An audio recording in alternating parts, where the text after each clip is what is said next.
बिस्मिल्लाहिर्रहमानिर्रहीम। अस्सलामुअलैकुम वरहमतुल्लाहि वबरकातुहू।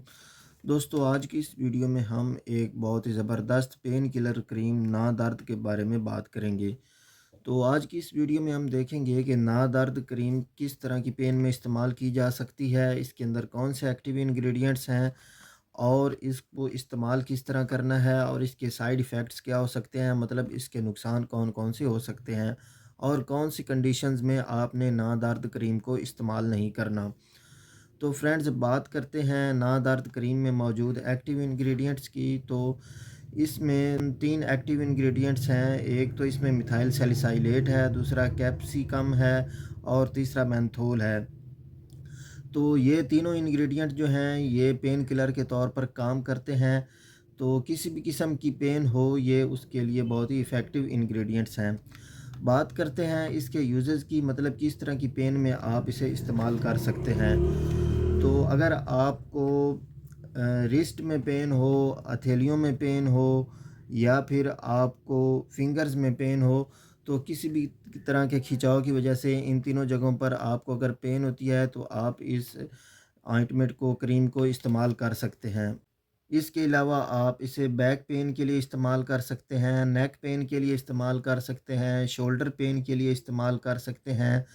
एड़ियों में अगर पेन होती है तो उसके लिए आप इसे इस्तेमाल कर सकते हैं। इसके अलावा नाइट लेग क्रैम्प्स, यानी कि बाद लोगों को रात को सोते वक्त टांगों में दर्द होती है तो उसके लिए आप इसे इस्तेमाल कर सकते हैं। आर्थराइटिस के लिए इस्तेमाल कर सकते हैं।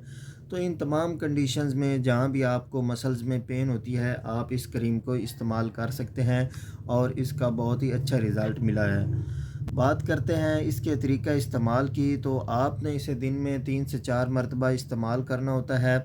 जहाँ पर आपको मसला हो, आपने इसको हल्का सा रब करना है और क्रीम को बस एब्ज़ॉर्ब करना है, बहुत ज़्यादा आपने इसको रगड़ना नहीं है।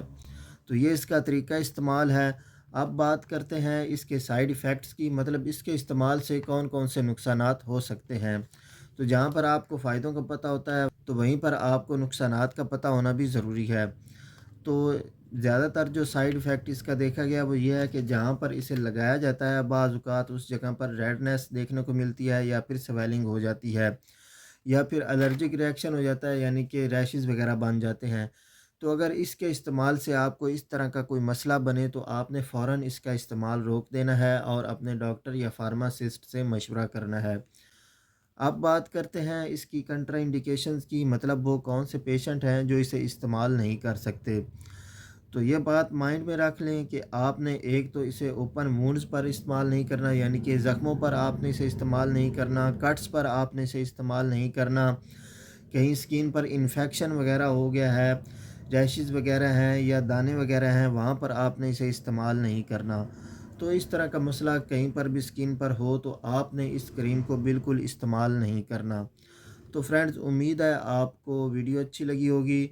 अगर इसके बारे में आपके माइंड में कोई क्वेश्चन हो तो आप कमेंट सेक्शन में पूछ सकते हैं। इंशाल्लाह आपके कमेंट का जवाब ज़रूर दिया जाएगा।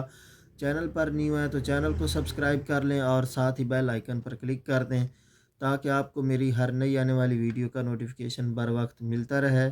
दुआओं में याद रखिएगा। अगली वीडियो आने तक अल्लाह हाफ़िज़।